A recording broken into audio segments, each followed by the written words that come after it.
Bonjour à tous et bienvenue dans Choc du Monde, le magazine des crises et de la prospective internationale de TVL.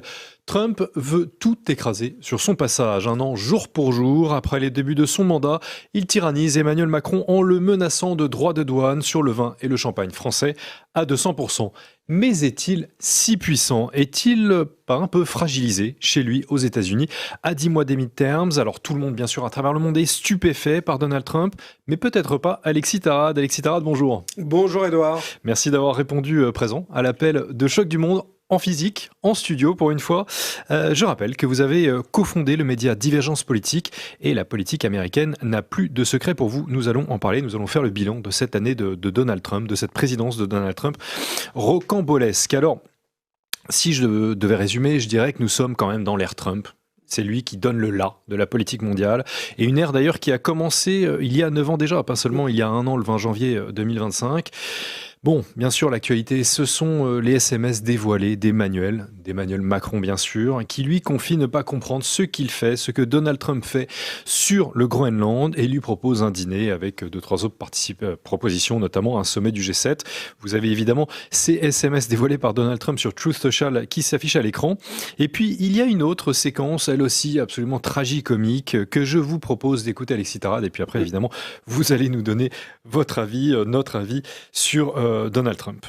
Quelle est votre réponse à Emmanuel Macron qui a déclaré ne pas vouloir rejoindre le Conseil pour la paix de Gaza? Ah oui, il a dit ça. Personne ne veut de lui parce qu'il ne sera plus en fonction bientôt. Ce n'est pas grave, ce que je ferai, c'est que je mettrai un tarif douanier de 200% sur son vin et son champagne. Et il viendra. Mais il n'a pas à le faire. 200% donc de tarifs douaniers sur le vin et sur le champagne. Enfin, en tout cas, ce sont des menaces. Mais qu'est-ce que cela dit, selon vous, de Donald Trump? Pas seulement le 20 janvier, mais depuis un an, depuis 9 ans. Qu'est-ce que c'est, ça? Pour vous, est-ce l'hubris? Est-ce la folie des grandeurs? C'est un peu tout ça, Trump. C'est un showman, c'est quelqu'un qui vient des médias, c'est quelqu'un qui a besoin de se construire au quotidien une actualité, de bousculer les codes. Donc tous les jours, il doit inventer quelque chose. Alors là, aujourd'hui, c'est 200%. Rassurez-vous, c'est une offre à durée limitée, donc probablement demain, il n'existera plus. Ce que ça dit quand même, pour être plus sérieux, c'est que c'est quand même extrêmement... en tant que Français, en tant que patriote français, on ne peut pas rester...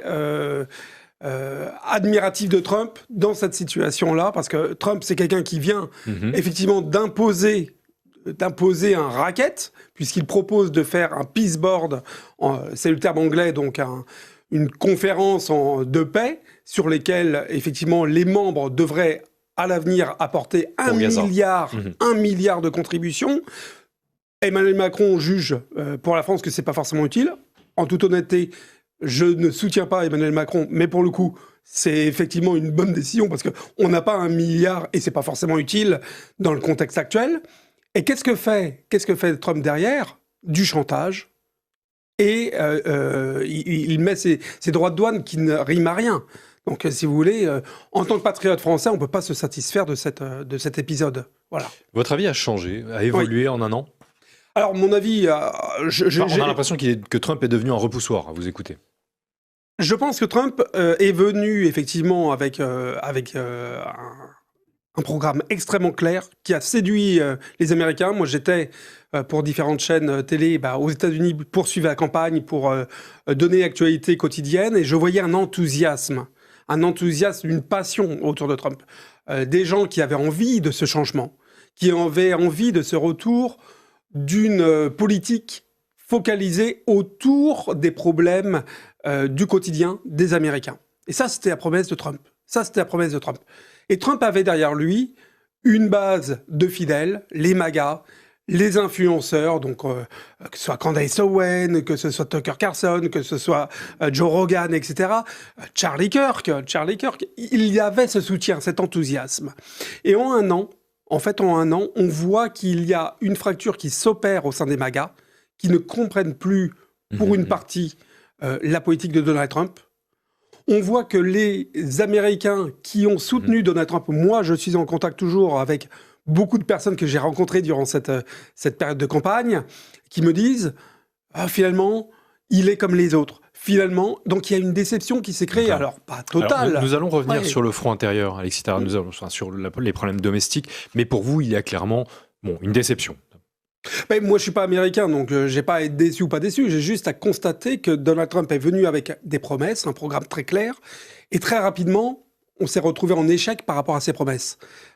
C'est venu très rapidement, c'est-à-dire que une des actions majeures de la campagne de Donald Trump, c'était de dire on va reprendre le pouvoir, on va reprendre au deep state le pouvoir. Or, mi-février, globalement, le combat était fini. Trump avait perdu, le deep state reprenait le pouvoir. Ça a été notamment avec Elon Musk, sur lequel il y avait eu la création du Dodge. Dodge, qui était un organisme qui devait justement assécher le mariveau, pour la traduction en français, qui devait réduire les coûts des fonctionnaires. Et puis, au bout d'un mois et demi, il y a eu beaucoup de pression. Et finalement, qu'est-ce qu'a fait Trump ? Il a viré Elon Musk. Ça nous a valu des scènes de ménage sur les réseaux sociaux qui étaient... voilà. Et le combat était perdu. Trump a perdu face au deep state américain au bout d'un mois et demi. Alors, nous allons revenir, comme je disais, là-dessus. Trump, en tout cas, vis-à-vis du reste du monde, bon, il mène une guerre commerciale à presque tous les pays de la planète. Donc là, il a menacé encore la semaine dernière 7 pays de l'UE, 8 de surtaxe douanière de 10 et 25% en juin prochain si on ne lui cède pas le Groenland. Alors nous pouvons évoquer en effet ce bras de fer sur le Groenland, mais ce que je voulais vous demander, Alexis Tarade, est peut-être un peu plus absolu. Trump est-il en train d'accélérer, selon vous, le monde multipolaire que l'on prophétisait déjà un peu avant lui? Ben non, Trump en fait est en train d'accélérer quelque chose que justement sur lequel il ne s'était pas engagé, le retour de l'Amérique Empire. Trump avait dit nous allons nous recentrer autour des États-Unis. Mais c'est pas forcément inconciliable. Alors pas dans la façon dont on l'y a présenté aux électeurs. Les électeurs n'ont pas voté, c'est ce que dit d'ailleurs Tucker Carlson. Les électeurs de Trump n'ont pas voté pour que Trump aille destituer ou kidnapper, choisissez le mot que vous voulez, Maduro, pour que Trump aille bombarder l'Iran, etc. C'est pas ce pourquoi les Américains ont cru voter. Donc, si vous voulez, il y a un changement de politique, effectivement. C'est le retour de l'Amérique Empire. Très bon livre de Nicolas Mirkovitch. C'est ça, c'est l'Amérique qui reprend une stature mondiale avec un pouvoir mondial vraiment, parce que là, là en l'occurrence, c'est son hémisphère, c'est l'hémisphère américain. Donc on pourrait, c'est pour ça que je vous pose la question, on pourrait se dire que c'est un monde multipolaire. En effet, il y a la Chine, la Russie, c'est pas un monde multipolaire dans son pôle. C'est un monde tripolaire. C'est désormais le monde de la Chine, de la Russie, des États-Unis, et effectivement, avec chacun leur sphère d'influence, et ces sphères étant extrêmement larges, puisque ce sont des sphères continentales. Pour vous, il est faible. Quel qualificatif choisiriez-vous pour qualifier, pour juger la politique de Trump vis-à-vis de l'axe Moscou-Pékin? Faible avec les forts, fort avec les faibles. C'est pour moi ce qui représente le mieux Trump. C'est quelqu'un qui est capable d'aller en une nuit écraser le président Maduro au Venezuela. Alors, je ne défends pas Maduro, c'est pas le propos. C'est juste que au-delà de qui est Maduro, c'est la fracture d'un ordre international établi, de règles internationales établies, d'un droit international. Tout ça a volé en éclats. Le fameux samedi, je crois que de mémoire, c'était le samedi 3 janvier, lorsque les États-Unis d'Amérique ont kidnappé Maduro. Donc, fort avec les faibles, mais par contre, quand il s'agit de parler avec Xi Jinping, quand il s'agit de parler avec Poutine, quand il s'agit de parler avec l'Inde, c'est systématiquement... Pour résumer, la Russie refuse à Donald Trump la paix en Ukraine, et Xi Jinping a a utilisé le levier des terres rares, ce qui a tout de suite calmé Donald Trump. Et des sanctions pareilles, puisque on se rappelle que la réciproque, effectivement, sur les tarifs, Trump avait fanfaronné en voulant imposer des tarifs faramineux à la Chine. La Chine a dit, bon, d'accord, faisons de même. Et ça a réglé la question. Et Trump a fait marche arrière immédiatement. Anchorage, la rencontre d'Anchorage cet été, c'est... Entre Trump et Poutine. C'est une humiliation, c'est une soumission, à mon sens, de Donald Trump vis-à-vis de Poutine. Ah oui. Trump est quelqu'un qui, dans toutes ses conférences de presse, est extrêmement énergique, dynamique, volubile. C'est quelqu'un qui s'amuse avec les médias. Et là, dans la conférence qui suit... Soumission, c'est un peu fort. Après tout, il a peut-être choisi la diplomatie. Je pense qu'il a été politiquement dominé par Vladimir Poutine et qu'il est un petit peu comme l'avait été Nicolas Sarkozy dans une fameuse conférence de presse à Moscou, où il y avait eu beaucoup de... 2008, je crois. Il y avait eu beaucoup de questions. Est-ce qu'il était sous, est-ce qu'il n'était pas sous? En fait, je pense qu'il est groggy, Trump, après cette rencontre de Poutine, parce qu'il se rend compte que Poutine lui dit non et non. Et Trump, pour la première fois, se retrouve face à quelqu'un qui est plus fort que lui. Et la conférence qui en suit elle est parlante. Elle est véritablement parlante. Rien ne se dit réellement, mais bon... Non, mais là, Trump, en l'occurrence, Trump est effacé. Plus récemment, Donald Trump ouvre le conseil pour Gaza, le conseil de paix pour Gaza, à Vladimir Poutine. Oui. Pour vous, c'est encore une fois une soumission ? Non, c'est une idée qui n'a aucun intérêt. Enfin, moi, c'est mon ressenti. Quoi, donc le conseil en tant que tel pour Gaza ou l'invitation à Vladimir Poutine qui officialise un peu son retour Non, bien entendu, mais Donald Trump a officialisé la stature du président Poutine, notamment par la fameuse rencontre à Anchorage, mais par tous les échanges qu'il y a eu en amont, etc. Donc ça, la question ne se pose plus, à part pour nous, parce qu'on a une propagande en Occident qui fait qu'on veut considérer encore que Poutine n'est pas influent au niveau mondial. Mais ça, je veux dire, une fois qu'on a dépassé l'Europe, le reste du monde, effectivement, n'est pas du tout dans cette réalité-là. Donc ça, c'est déjà acté. Mais non, le Conseil de paix pour Gaza, ça ne rime à rien. Ça ne rime à rien. Enfin, on a aujourd'hui une organisation qui s'appelle l'ONU, qui ne fonctionne pas, mais qui est existante. On va rajouter une deuxième organisation qui ne fonctionnera pas plus, et parce qu'elle appartiendrait ou elle serait créée ou fondée par Donald Trump. Voilà, donc c'est un non-sens, ça n'a pas d'intérêt. Donc ce que vous nous dites, c'est que Donald Trump n'est pas si puissant que cela à l'international. Nous avons évoqué évidemment la Russie, la Chine, et puis, petit détail, mais le New York Times dévoilé la semaine dernière que Benjamin Netanyahou avait demandé à Donald Trump de ne pas frapper l'Iran à la suite donc, des contestations à Téhéran et à travers le pays aussi, parce que, selon Israël, les frappes américaines seraient insuffisantes et l'État hébreu trop vulnérable à une riposte iranienne. C'est encore une illustration ? C'est une illustration effectivement du fait qu'il n'y ait pas une stabilité et une puissance américaine, alors israélo-américaine au Moyen-Orient. Effectivement, ils ne sont pas prêts. Trump, poussé, je dirais, par son hubris suite à l'événement du Venezuela, et poussé par des nouveaux alliés qui sont des alliés totalement improbables, tels que Lindsey Graham, a décidé, Lindsey Graham, qui a été extrêmement... Sénateur de Caroline du Nord, qui n'est très néo-conservateur, enfin très... Oui, et absolument pas un allié historique de Donald Trump, qui se retrouve aujourd'hui à être son meilleur ami, avec Rubio. Rubio aussi, qui était un ennemi de Donald Trump. Donc c'est des alliés de fortune, absolument pas naturels pour Donald Trump, et qui sont aujourd'hui, je dirais, son cercle proche. Donc ils l'ont poussé, et notamment Graham, ça a été extrêmement véhément sur la question de l'Iran, ils l'ont poussé à vouloir attaquer rapidement. Trump a paradé, comme il le fait tout le temps dans les médias, etc., a incité d'ailleurs, et ça pose véritablement question, parce qu'il a incité ouvertement les Iraniens à se révolter contre... Donc c'est quand même une tentative... Enfin, c'est quand même extrêmement vous diriez que Donald Trump et les États-Unis ont abandonné les révoltés iraniens ? Et ils les ont abandonnés, puisque finalement, ils se sont rendus compte en chemin qu'ils n'étaient pas prêts. Absolument. Absolument. Et ça pose une autre question, ça pose ouvertement, et notamment une question qui a été abordée par Charlie Kirk avant son décès, où il était extrêmement véhément. Et Charlie Kirk, c'est Turning Point USA, la plateforme, son média, c'est extrêmement suivi par les jeunes américains, très engagés politiquement. C'était extrêmement suivi, c'était pas un média mineur, c'était vraiment quelque chose de très important. Un mouvement militant et un média à la fois. Oui. Et Charlie Kirk était extrêmement critique sur la relation politique entre Donald Trump et Benjamin Netanyahou. La question je ne vais pas aller dans le mot de soumission, mais en tout cas, quel est le rapport de force politique entre les États-Unis et Israël ? Initialement, tout le monde pourrait naturellement penser que c'est le gros qui domine le petit. Et curieusement, sur beaucoup de points, il y a véritablement des interrogations au cœur, justement, du mouvement MAGA, au cœur des Républicains, au cœur de Turning Point USA. Oui, il y a une grande remise en cause de l'alliance américano-israélienne depuis à minima 6 mois et la guerre de l'été dernier. J'en reviens à ce que vous avez déjà esquissé, à savoir la politique intérieure.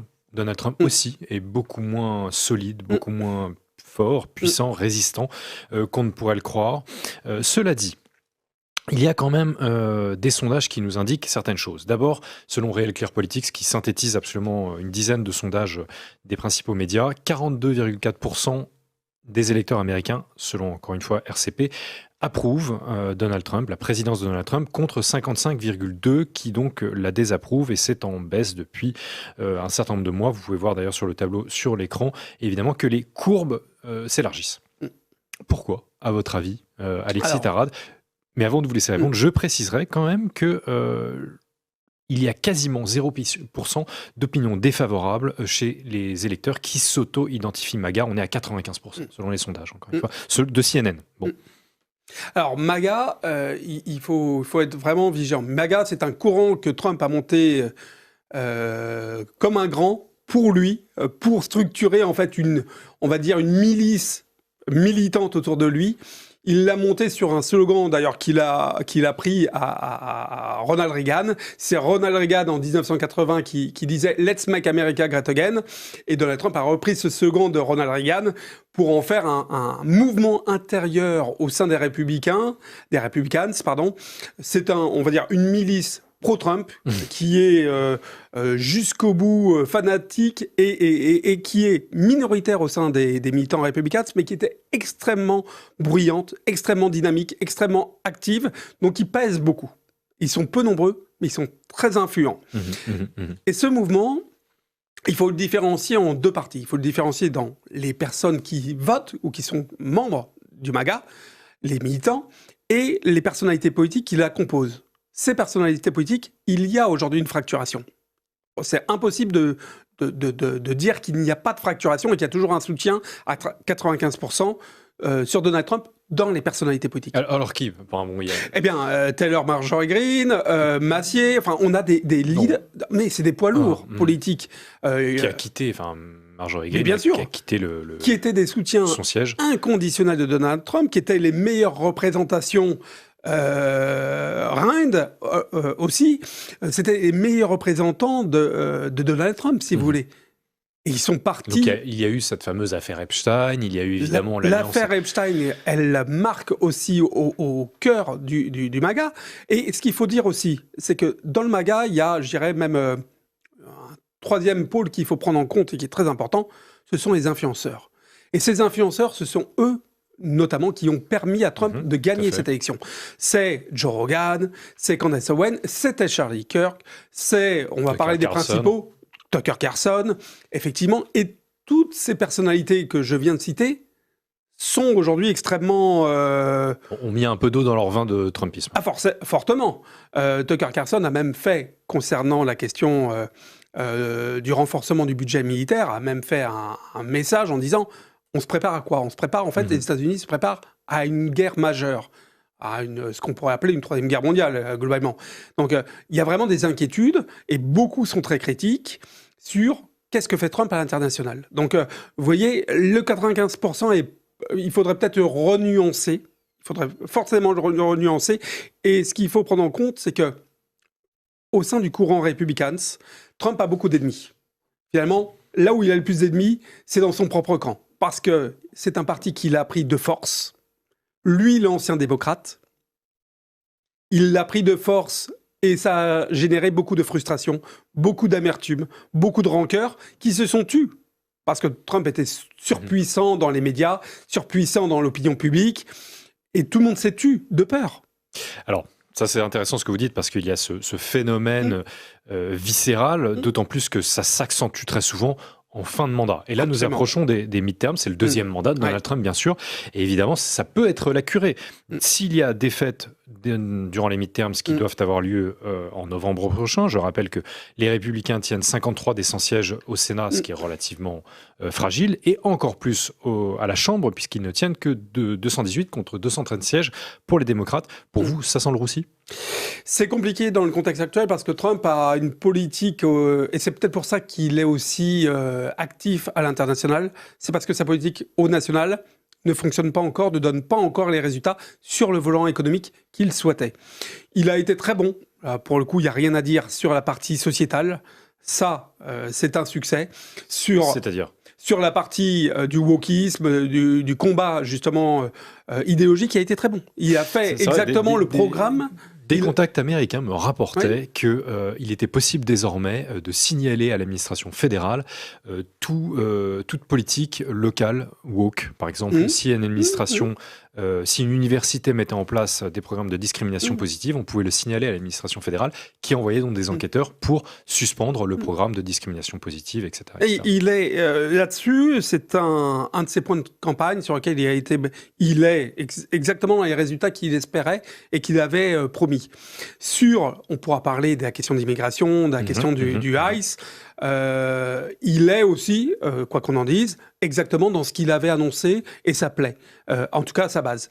Maintenant, sur la partie économique, sur le prix du gallon, sur le prix de l'alimentaire, sur en fait ce qui fait le quotidien des Américains, là, il n'y est pas encore. C'est-à-dire Eh bien, la vie coûte toujours plus cher. Croissance de 2,5%, chômage 4%, oui. Inflation 3%, c'est mais insuffisant pour vous ? la vie coûte toujours plus cher pour un Américain.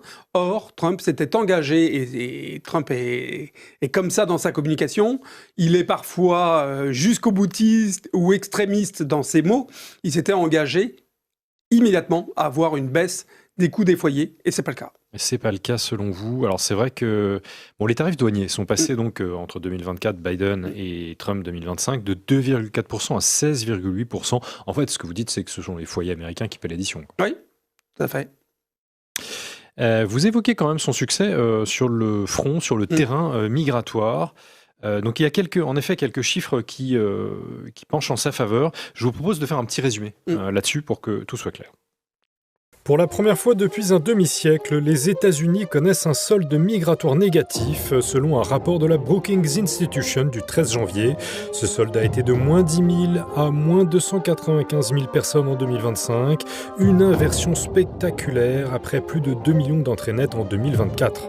Dès son retour à la Maison-Blanche, Donald Trump a multiplié les mesures visant l'immigration illégale, avec plus de 500 actes exécutifs et législatifs en un an.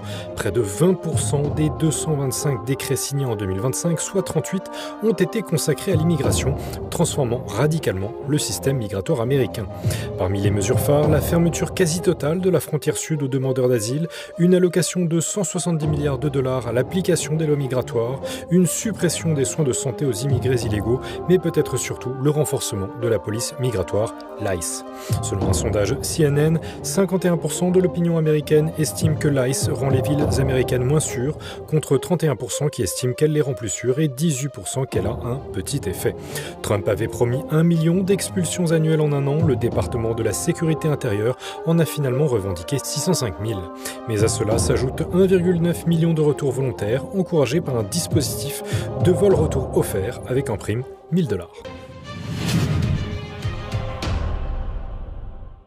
Donc, plutôt des succès pour Donald Trump, en tout cas sur la politique migratoire, malgré d'intenses polémiques, même des tragédies, puisque une femme, Renee Good, a été tuée dans le Minnesota il y a 10 jours par un agent donc de l'ICE, 2-3 balles dans la tête. Tout le monde a vu les images. 80% d'ailleurs des électeurs américains ont vu ces images-là.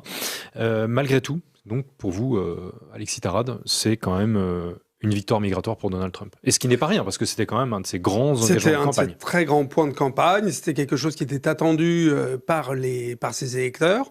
Pour le coup, force est de constater qu'il a mis les moyens. Je crois que lors de son investiture, il y a de ça un an, jour pour jour, c'était 20 janvier, il avait signé, je crois, plus d'une centaine de décrets. Il y en avait une énorme partie qui concernait la question d'immigration aux États-Unis.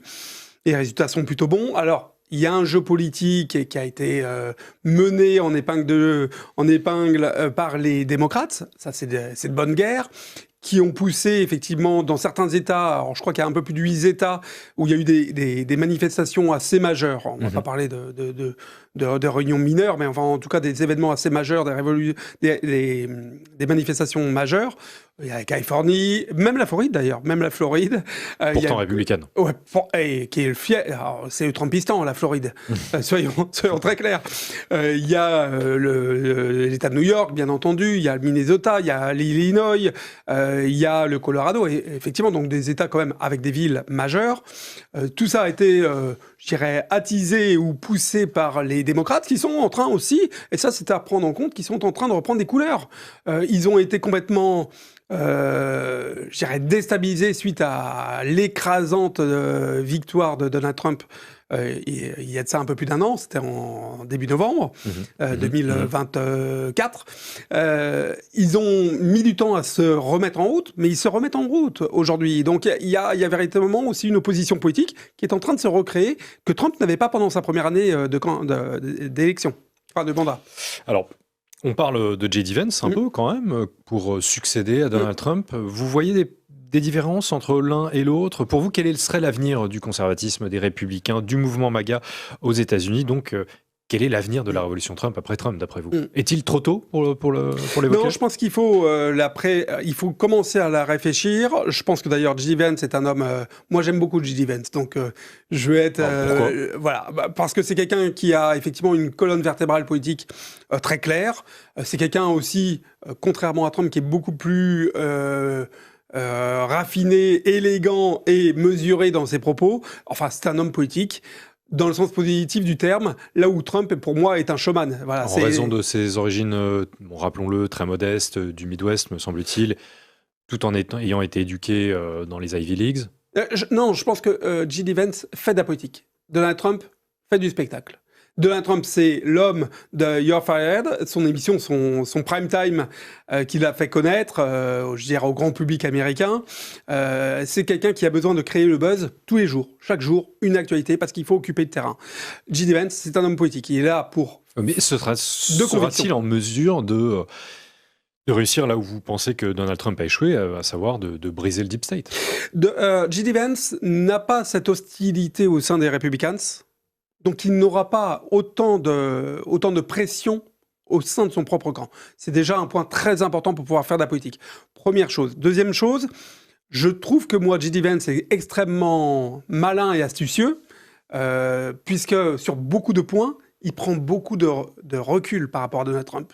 Il y a plein de moments où Donald Trump a été au national en difficulté, notamment on parlait des manifestations en Californie, où l'opposition, par tweet interposé, ce qui est, excusez-moi du terme, mais assez ridicule pour un président de la première puissance mondiale, d'aller s'affronter avec son opposant politique sur Internet, comme de collégiens. Là où Donald Trump avait besoin de soutien, notamment lors des manifestations en Californie, qu'est-ce qu'ont fait les Républicains? Qu'est-ce qu'a fait J.D. Vance? Rien. Et ça, politiquement, cette distance, cette absence de soutien, là où Trump aurait besoin que tout le monde monte au créneau derrière lui pour le soutenir, personne n'était là derrière lui.